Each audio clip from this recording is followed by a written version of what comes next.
दो बड़े कारोबारियों का वर्चस्व, टेलीकॉम सेक्टर पर मुकेश अंबानी का एकाधिकार, एयरपोर्ट्स पर गौतम अदानी का वर्चस्व।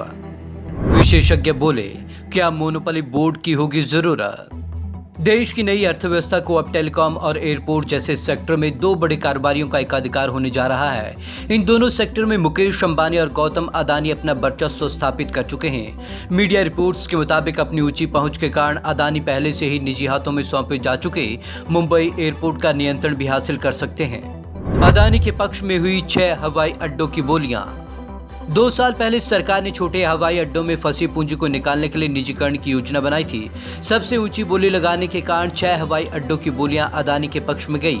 दिल्ली, अहमदाबाद, तिरुवनंतपुरम, लखनऊ, बेंगलुरु और जयपुर जैसे हवाई अड्डों के रखरखाव का काम 50 सालों के लिए उन्हें दे दिया गया। अब मुंबई हवाई अड्डे पर भी उनका नियंत्रण होगा। इस तरह 8 से ज्यादा एयरपोर्ट पर उनका नियंत्रण होगा। चिंताजनक है एयरपोर्ट का केंद्रीकरण। एयरलाइंस हवाई यात्रियों और एयरपोर्ट पर बिजनेस करने वालों के लिए अच्छी खबर नहीं मानी जा रही। देश में एविएशन इंफ्रास्ट्रक्चर में व्यापक ट्रेंड के साथ पावर का केंद्रीकरण चिंताजनक विषय माना जा रहा है। इसी बीच विशेषज्ञों ने भारत में मोनोपोली बोर्ड की जरूरत को भी रेखांकित करना शुरू कर दिया है। अंबानी का टेलीकॉम सेक्टर पर एकाधिकार। इधर मुकेश अंबानी की 2016 में 4G की एंट्री ने टेलीकॉम सेक्टर को नई ऊंचाइयां दी। अंबानी ने दुनिया में सबसे सस्ता डाटा देकर करोड़ों यूजर को अपने पाले में कर लिया। तब इधर सेक्टर में दर्जन भर कंपनियां थी, लेकिन अब परिस्थितियां बिल्कुल अलग है। पहले रिलायंस जियो की लॉन्चिंग और अब AGR बकाया ने परंपरागत टेलीकॉम कंपनियों की कमर तोड़ दी है। क्या मोनोपोली बोर्ड की होगी जरूरत? टेलीकॉम सेवा देने वाली अग्रणी कंपनियों में से वोडाफोन आइडिया अब सुप्रीम कोर्ट के फैसले पर निर्भर है कि वह AGR में 1.4 लाख करोड़ रुपए कब तक चुकाएगी। एक सवाल ये भी है, जिनके पास वित्तीय फैसला लेने के अधिकार हैं, ऐसे नीतिगत फैसले लेने वाले इस्तीफा क्यों दे रहे हैं? इन सवालों की जवाबदेही के लिए ही एंटी ट्रस्ट कानून बना, लेकिन उसका उपयोग Amazon.com और वॉलमार्ट के आधिपत्य वाले फ्लिपकार्ट में डिस्काउंट ऑफर की जांच के लिए हो रहा है, जबकि इन कंपनियों का कुल हिस्सा रिटेल से भी कम है। बैंकों को रकम की जरूरत सरकार पर बढ़ा सकती है बोझ।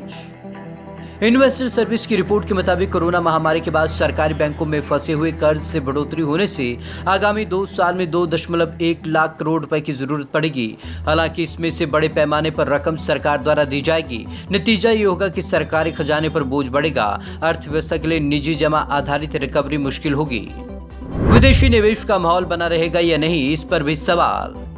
2016 में दिवालिया कानून लागू हुआ था। इसके वैश्विक निवेशकों को कर्ज में फंसी संपत्तियां हस्तांतरित करने का समान अधिकार दिया जाना था। सरकार को ऑस्ट्रेलियन एसेट रिसाइकलिंग मॉडल अपनाने पर 75 लाख करोड़ रुपए का निवेश मिलने की उम्मीद थी, लेकिन दिवालिया कोर्ट ने नए केस को लेने से मना कर दिया। इसके कारण टेंडर के दौरान बहुत से एयरपोर्ट एक ही खरीदार को मिल गए।